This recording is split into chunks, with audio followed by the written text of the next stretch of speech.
Muito boa noite, meus irmãos e minhas irmãs. Graças a Deus por mais um dia podermos estar aqui.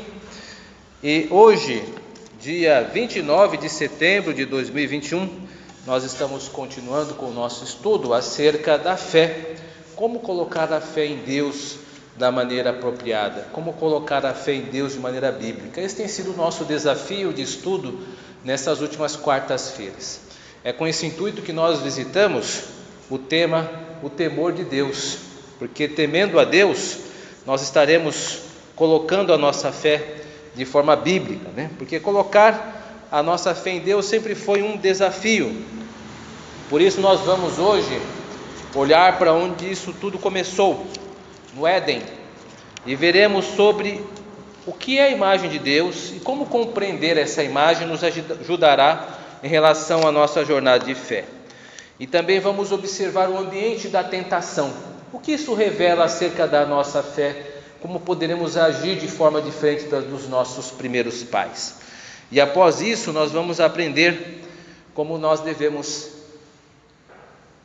colocar em prática o temor a Deus. Então vamos tentar fazer essas três coisas hoje, Vamos tentar passar por essas três etapas juntos, tá bom? Então primeiro vamos olhar para onde tudo começou, para o Éden, e aí nós vamos com a pergunta que está logo aí no início: quem somos nós? Nós somos pessoas à imagem de Deus. Muito bem, o que isso significa? Para nós termos uma resposta a essa última pergunta, o que isso significa, precisamos ver na Bíblia aonde estão os nomes ou o significado dessa expressão, a imagem de Deus. Nós temos 3 textos bíblicos que tratam sobre isso, que eu coloquei aqui um após o outro. Então nós temos esta primeira menção da imagem de Deus no livro de Gênesis, capítulo 1, verso 26, quando Deus diz assim: façamos o homem à nossa imagem, conforme nossa semelhança. Então, isto foi uma primeiro ato de fala de Deus acerca da imagem. Isso aconteceu no Éden.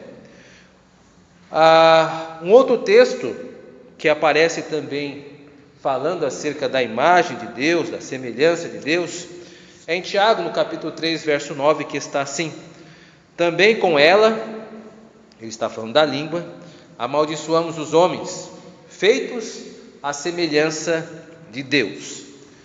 E uma terceira vez que isto ocorre é quando fala acerca de Cristo. Este, Jesus Cristo, é a imagem do Deus invisível, o primogênito de toda a criação. Colossenses, no capítulo 1, verso 15. Então esses 3 textos, eles conversam entre si e vão nos ajudar a entender o que é essa imagem de Deus, Primeiro nós temos que entender que antes de respondermos quem somos nós precisamos responder quem é Deus. E somente a partir disso nós vamos ter então condições de responder a pergunta: quem é o homem? Olhando para esses 3 textos que nós vimos, nós podemos dizer que nós temos a imagem de Deus quando nós exercemos os poderes que Deus nos outorgou, nos deu. No capítulo 1, verso 26, depois de Deus dizer: façamos o homem conforme a nossa imagem e semelhança, isso em casa você lê, no verso 26, continua dizendo: tenha o homem domínio sobre a criação e governe sobre a criação. Daí a teologia reformada, a teologia presbiteriana, irá dizer que nós temos os mandatos. Já ouviu falar sobre essa expressão?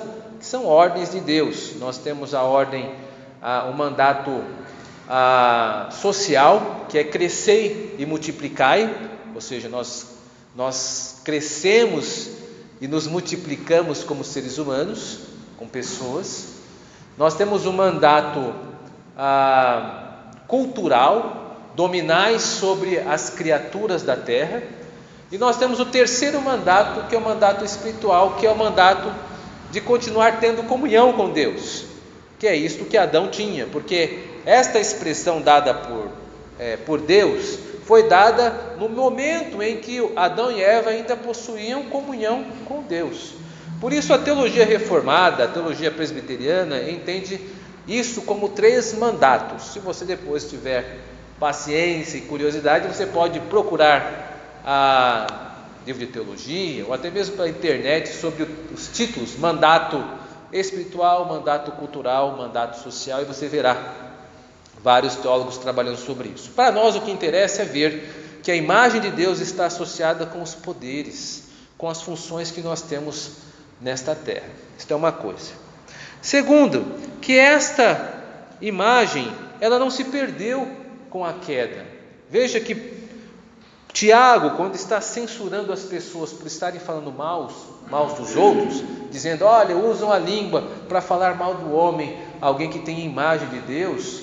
Ora, Tiago está falando dos homens quanto à humanidade em geral. Então a humanidade, ela ainda possui a imagem de Deus, ela ainda pode, como posso dizer, ela ainda apresenta esta imagem de Deus. É claro que devido ao pecado nós estamos deformados, mas nós somos, para melhor entender, como um tipo de moeda cunhada. Ou seja, nós temos a imagem de Deus em nós, assim como as moedas que nós temos têm uma imagem, uma esfinge ali marcada, nós também temos em nós a imagem de Deus. Ou seja, o homem continua exercendo seus poderes, o homem continua exercendo seu poder de multiplicação. Veja, nós somos mais de 7 bilhões de habitantes nesta terra, continuamos crescendo e multiplicando. Não apenas isso, mas nós continuamos exercendo poder sobre a nossa cultura. Veja como Deus tem nos abençoado, permitindo que cresçamos em inteligência e na aplicação disso na natureza. Nós estamos próximos, por exemplo, do rodoanel. Gente, é que nós já nos acostumamos com o rodoanel, mas é uma obra de engenharia estupenda. Eu vejo, quando estou dirigindo em direção a São Paulo, que do próprio pântano, tem um pântano próximo aqui em Itaquá, emerge uma coluna de cimento capaz de segurar toneladas de ferragem. Gente, isso é uma obra fantástica de engenharia, né? Então é que nós estamos muito acostumados com o ambiente, mas se você parar para pensar, isso é muita tecnologia. Então veja, isso tudo são poderes que Deus deu aos homens, à humanidade. E o terceiro texto, que é para nós o que mais nos interessa, é que em Cristo nós temos a imagem de Deus. Então ser parecido com Deus é exercer os nossos poderes e funções, mas sobretudo ser parecido com Deus é ser parecido com Jesus, porque Jesus, Ele é a perfeita imagem, como Colossenses no capítulo 1, verso 15, é a imagem do Deus invisível. Você quer saber quem é Deus, como Ele se parece? Olhe para Jesus. Jesus é a imagem de Deus, por ser Deus encarnado, né? Nós vemos nos evangelhos Deus em todo momento na pessoa de Cristo, porque Cristo é Deus. Eu sei como Deus se sente quando uma mulher perde o seu filho. Eu vejo isso na história da viúva de Naim, e ele não está feliz, ele quer consolar. Eu vejo como Deus se sente quando um leproso, ele é afastado da sociedade por causa da sua doença, um marginalizado. Eu vejo Jesus o curando. Eu vejo como Deus se sente quando uma pessoa é tratada com rigidez por causa do seu pecado, mesmo o adultério causado lá pela mulher adúltera, no capítulo 8 de João. Eu vejo um Deus capaz de perdoar e restaurar o pecador. Então nós podemos ver o rosto de Deus, a imagem de Deus perfeita na pessoa de Jesus Cristo. Então, para que nós respondamos essa primeira pergunta desse setor que nós iniciamos, quem somos nós? Do ponto de vista de Deus, nós precisamos primeiro saber quem é Deus, né?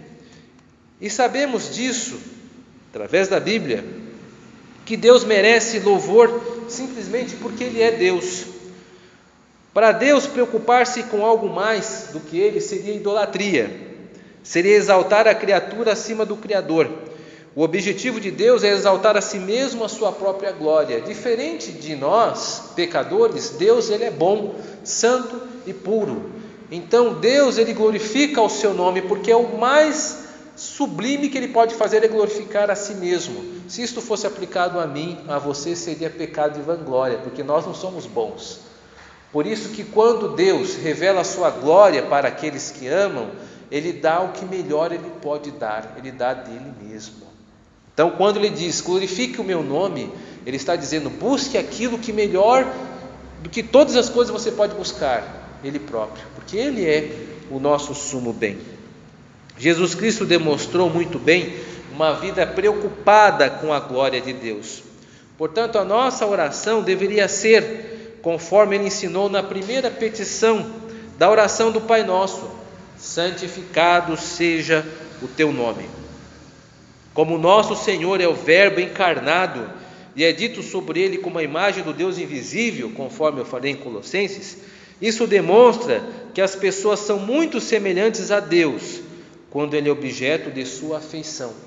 Todas as vezes em que você procura afeiçoar-se a Deus, procura a sua glória, você está se tornando mais parecido com Jesus. Você está parecendo-se mais com Deus. Então você quer ser uma pessoa mais à imagem de Deus, se pareça com Jesus. Incorpore a oração do Pai Nosso como nós oramos: santificado seja o teu nome. A primeira petição, quando os discípulos se reuniram para perguntar como devemos orar, a primeira frase da oração que Cristo ensinou é: vocês vão dobrar os seus joelhos, vocês vão falar com Deus, a primeira coisa a pedir é: santificado seja o teu nome. Ou seja, a glória de Deus é a primeira coisa que nós devemos nos preocupar. Se nós estamos nos preocupando com outra coisa antes disso, nós estamos invertendo a oração do Pai Nosso. As pessoas deveriam deleitar-se em Deus assim como Ele o faz. Nós devemos fazer o seu nome famoso ou santificado por todo o mundo. Devemos declarar a vinda do seu reino glorioso. Como diz o Catecismo de Westminster, o fim principal do homem é glorificar a Deus e desfrutar ou deleitar-se nele para sempre. Este é o nosso objetivo. Qual que é o objetivo do homem? Glorificar a Deus é o primeiro objetivo. E depois, deleitar-se nele. Então nós estamos aqui glorificando a Deus e precisamos agora equilibrar o nosso coração para nos deleitarmos nele, porque às vezes nós não temos o nosso deleite em Deus. Esta é a questão. Às vezes nós nos deleitamos mais na frente da televisão, às vezes nós nos deleitamos mais com os nossos filhos, às vezes nós nos deleitamos mais com outras coisas do que não Deus. Mas se você está aqui, está ouvindo este áudio, é porque você está querendo glorificar a Deus. Esse é o primeiro passo. O segundo, Deus há de dar graça para nós, e nós vamos sair daqui hoje sabendo como deleitar-nos um pouco mais no Senhor. Deus há de nos conceder isso. Portanto, meus irmãos e irmãs, a imagem que glorifica a Deus é encontrada no modo em que nós vivemos, que exercemos o nosso dom. Nesse sentido, a imagem de Deus no homem é um verbo. Não é só o que somos, mas o que fazemos. Refletir Deus é amá-lo e amar o seu próximo. Aqui eu preciso fazer um parêntese. Nós estamos usando o livro Quando as Pessoas São Grandes e Deus é Pequeno, de Edvard de Tevelk. E nesse ponto ele explica muito bem que Deus, ele é o nosso grande modelo. Por exemplo, Deus, ele se autodenomina, uma das pessoas da Trindade se autodenomina Pai. Assim como nós temos essa figura familiar, Pai também. Quando nós olhamos na Bíblia, nós encontramos outras figuras que Deus se apresenta. Deus se apresenta na Bíblia como também quem? Como o oleiro, aquele que faz o vaso. Deus se apresenta também como um pastor, aquele que conduz as ovelhas. Deus se apresenta também como um redentor, aquele que liberta da escravidão. Todos esses papéis são às vezes assumidos por nós em algum momento da nossa vida, porque Deus nos deu condições para exercermos o papel de pai ou mãe, tão sagrado que está registrado no 5º mandamento.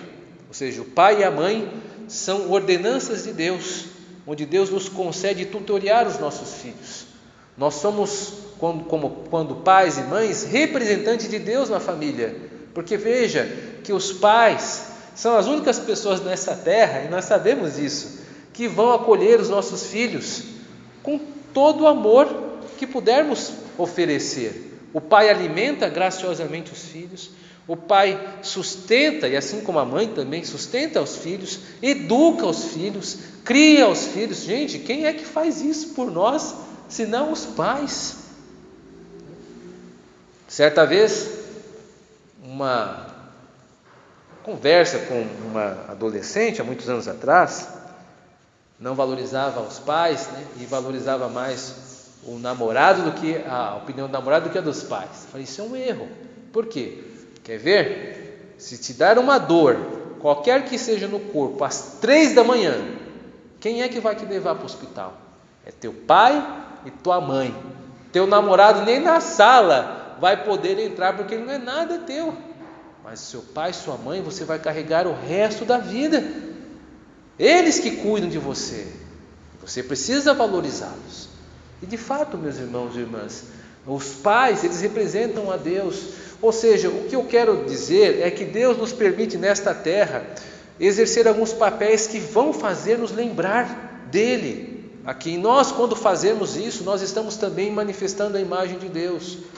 Glorificar a Deus, nós também glorificamos quando nós exercemos os nossos dons conforme Ele nos deu. Você é um encanador, foi a vocação que Deus te deu. Seja o melhor encanador possível. Você é um pedreiro, seja o melhor pedreiro possível para a glória de Deus. Faça o seu trabalho, Deus te deu dons.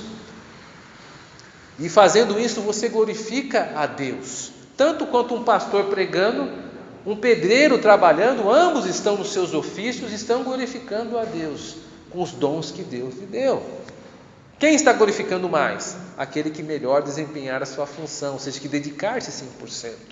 São trabalhos diferentes, mas são dons dados por Deus para que em nossa jornada nós representássemos Ele onde quer que estejamos. Então esse é um outro aspecto da imagem de Deus. Portanto, tenha em mente que fomos criados à imagem de Deus. Isso significa que temos recebido dons que nos capacitam a representá-lo e a imitá-lo. Um conhecimento exato de nós mesmos nos leva a olhar para Jesus. Sua principal necessidade era glorificar a Deus. Não podemos colocar nenhuma outra necessidade acima dela. Portanto, para que nós exerçamos uma fé sadia, é preciso saber o que é a imagem de Deus. E a imagem de Deus, ela toca nisso, no exercício dos seus dons que Deus lhe deu nesta terra da melhor maneira possível, como Ele colocou você nela. E segundo, que na verdade esse segundo tem que ser o primeiro, glorificá-lo através desses seus dons e deleitar-se nele. Santificar o nome do Senhor deve ser a sua principal preocupação. O que Deus pensa de você é muito mais importante do que eu penso de você, do que a sua colega pensa, do que seu marido pensa. O que o Senhor pensa de você, como você pensa do seu Senhor. Essa deve ser a grande pergunta, e essa resposta vai demonstrar o quanto você reflete a imagem de Deus. Vamos partir com o segundo setor aqui. Nós falamos da imagem de Deus, da importância dela para exercermos uma fé sadia em Deus, e agora vamos olhar para o ambiente da tentação e o que isso diz acerca de nós também. Esse segundo setor, vamos olhar para o princípio. Quando colocamos outra necessidade acima da glória de Deus, ficamos aquém do que Deus deseja que façamos segundo a sua vontade.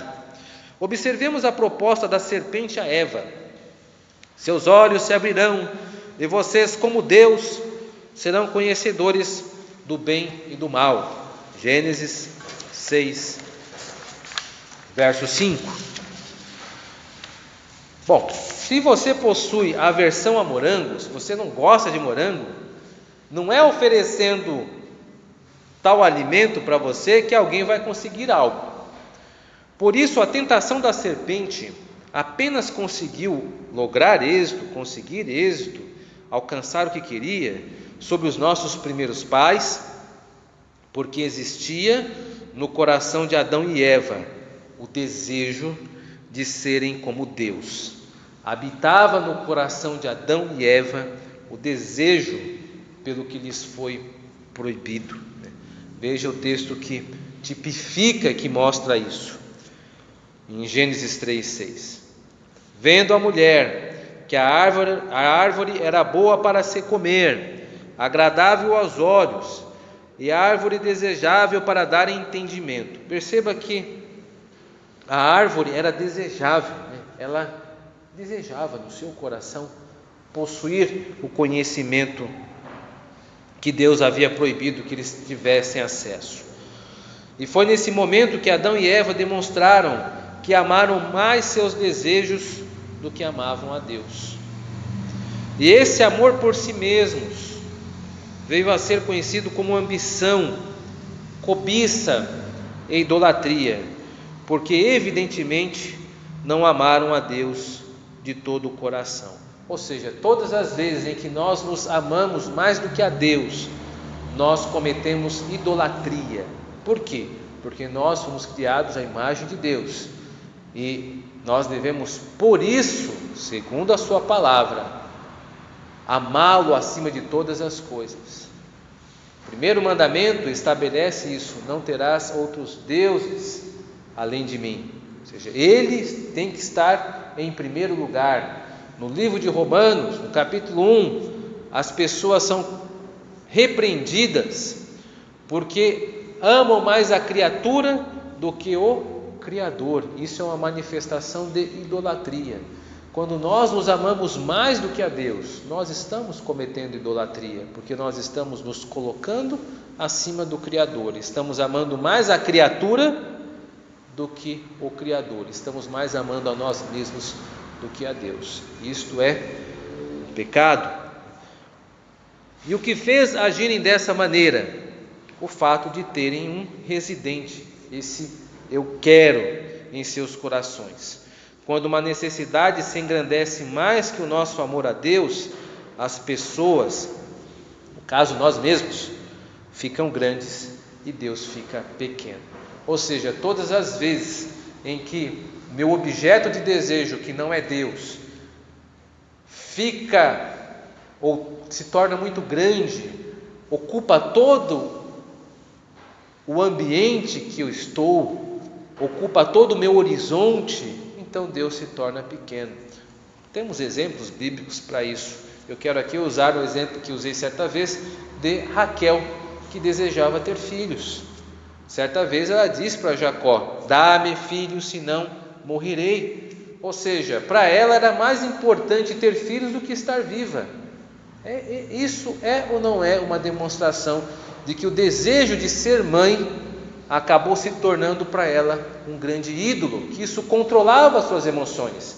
Ela não tinha como estar satisfeita em Deus, deleitar-se em Deus, como nós vimos no Catecismo de Westminster.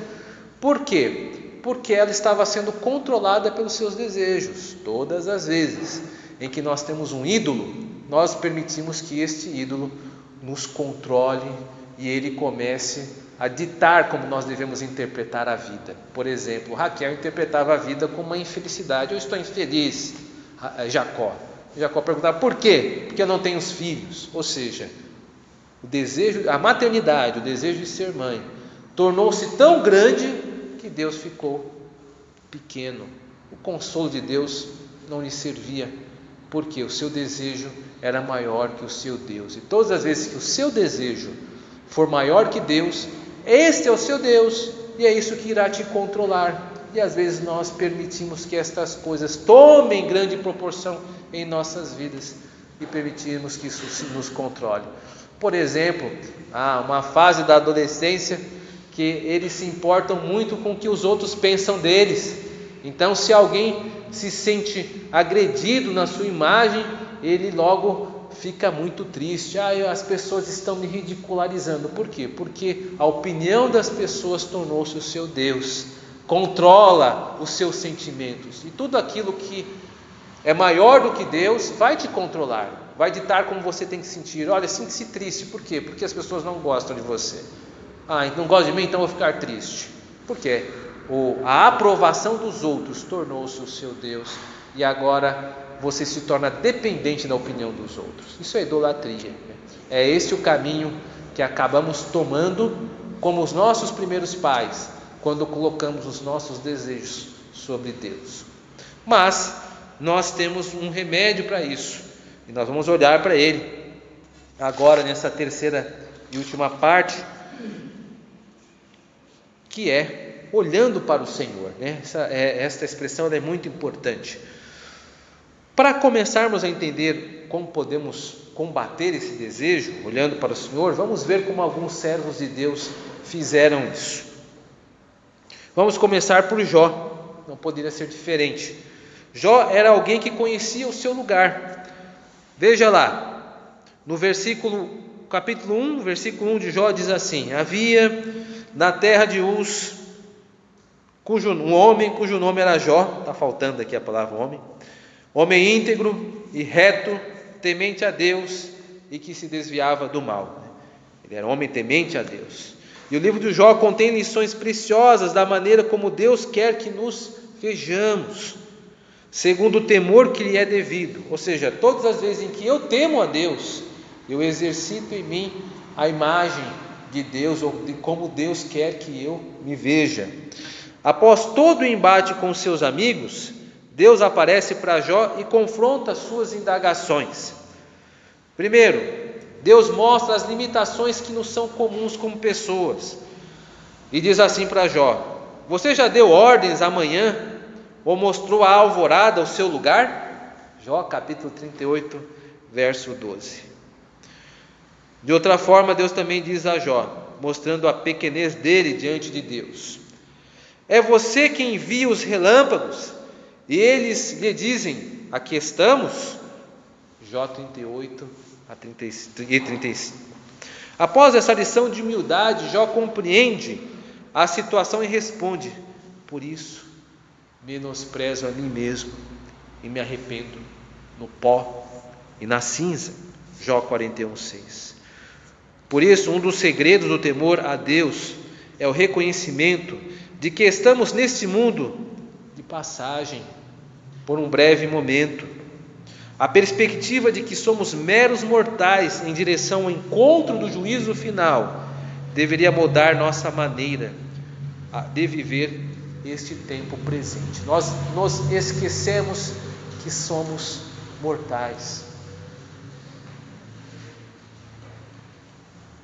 Jó foi um homem que sofreu muito, e ao lermos a história de Jó, nós também aprendemos um pouco como Deus quer que lidemos com o sofrimento. Curiosamente, quando sofremos, ou quando Jó sofreu no caso, Deus não apareceu para consolá-lo, Deus apareceu para humilhá-lo. Jó era um homem que precisava de humilhação. E esta é uma lição muito dura, meus irmãos e irmãs. Talvez nós não aceitemos isso, mas nós, por vezes, precisamos ser humilhados. Eu sei que eu preciso.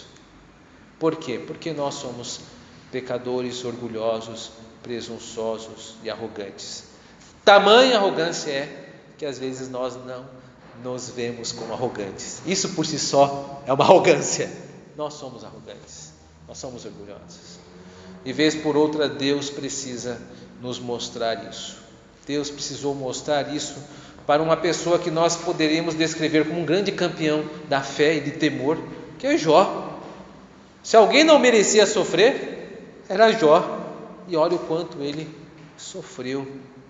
Então o sofrimento, ele também tem esta qualidade de nos humilhar. Isto em si não é necessariamente ruim, porque quando nós sofremos algo, nós vemos que nós somos mortais, que esta vida vai passar, e que esse sofrimento que é amargo, e eu não estou dizendo para nós nos transformarmos em masoquistas, não é isto. O que eu estou tentando moldar em vocês, e também em mim, é a perspectiva do sofrimento, de que nós devemos ver o nosso sofrimento em Deus, nunca como algo demoníaco, ou como algo vindo para nos punir necessariamente, mas para nos moldar.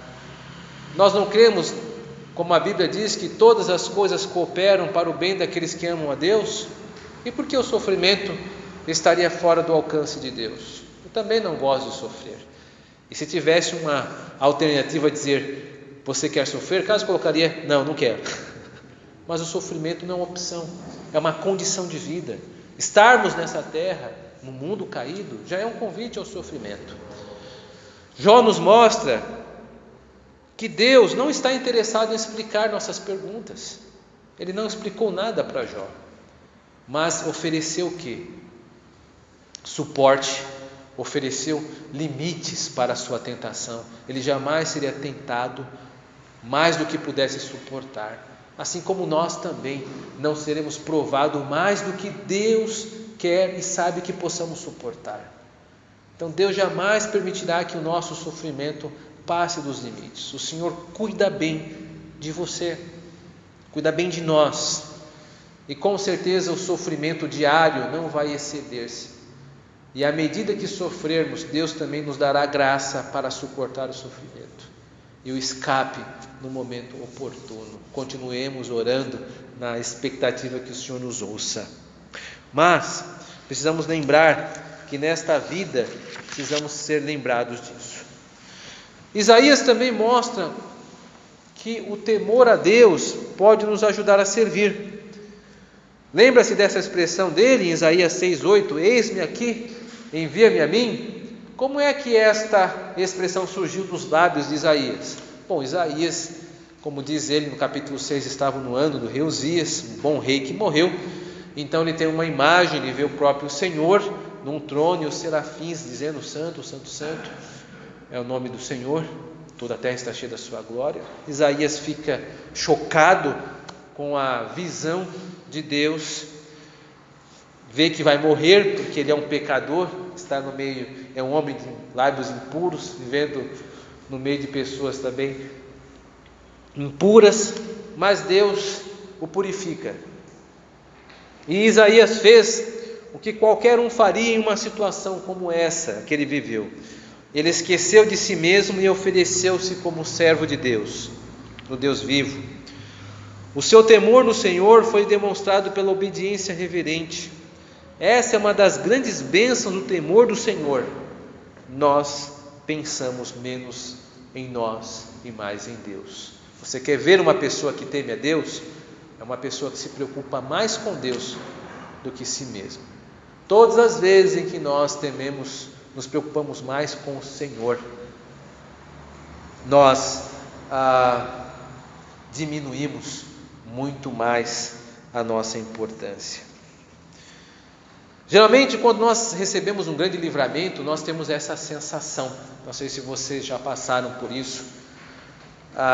Certa vez fui assaltado e eu pensei mesmo que iam dar cabo de mim. Eu pensei, meu Deus, se eu sair dessa situação, eu seria o melhor homem do planeta. E graças a Deus, Deus me livrou. Mas aquela sensação foi incrível, né, de um livramento. E você se sente uma outra pessoa, faz votos com Deus, né? Veja, se você encontrar uma pessoa que passou por uma grande provação e foi libertada, ela terá os melhores sentimentos com Deus. Fala, olha, não, eu irei para a igreja todos os dias, eu viverei uma nova vida, porque ela foi impactada. É assim que nós somos, é assim que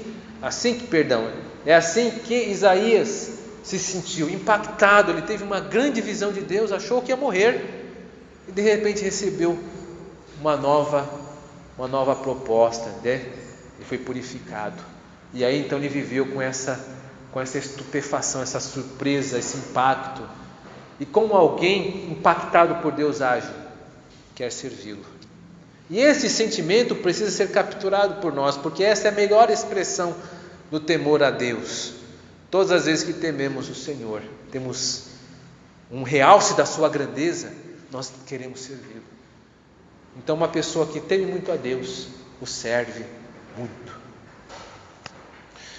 Meus irmãos e irmãs, quero fazer aqui algumas considerações finais. E para ver se nós estamos aplicando esse temor a Deus que nós falamos agora há pouco,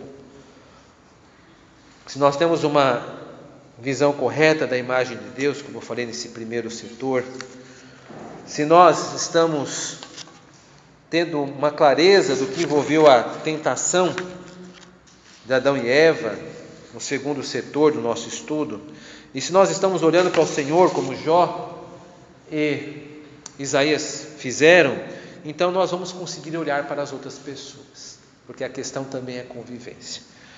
Então aqui, a Edivarde Tivel, que apresenta uma enquete, e com a seguinte provocação: para que servem as pessoas? Para essa pergunta, alguns podem responder assim, provoca ele: as pessoas são bombas de gasolina que nos abastecem, ou seja, precisamos das pessoas para nos motivar. Ou as pessoas são sacerdotes que têm o poder de nos fazer sentir puros e aprovados. Tem pessoas que precisam tanto de outras, que precisam do seu consentimento, precisam da sua bênção. Vai que vai dar certo. Aí, aquilo para aquela pessoa basta. Ou as pessoas são terroristas.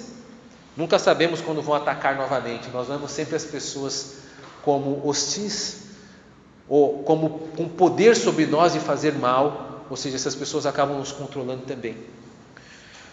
Ou as pessoas são nossos ídolos estimados.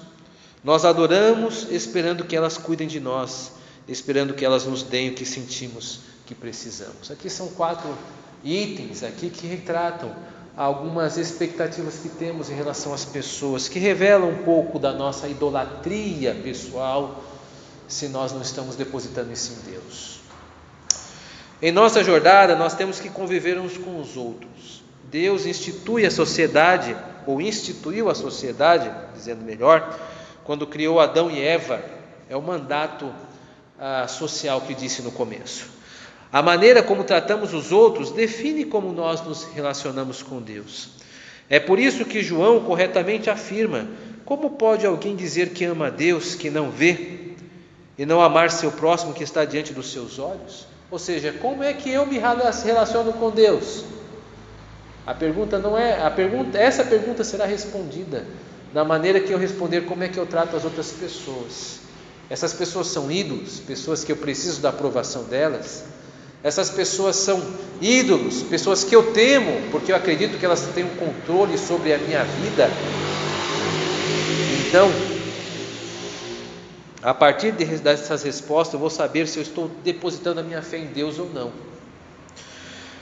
As pessoas que caminham ao nosso lado não foram feitas para serem temidas. Não devemos dar a elas o controle de nossas vidas, aguardando delas aprovação e consentimento para nos sentirmos melhores. Pessoas foram feitas para serem amadas e ajudadas a estarem mais perto de Deus. Esta é a nossa disposição para os outros. E quanto mais auxiliamos essas pessoas, mais nos aproximamos de Deus, mais nos parecemos com Jesus, mais depositamos melhor a nossa fé. Para que servem as pessoas? Para serem ajudadas.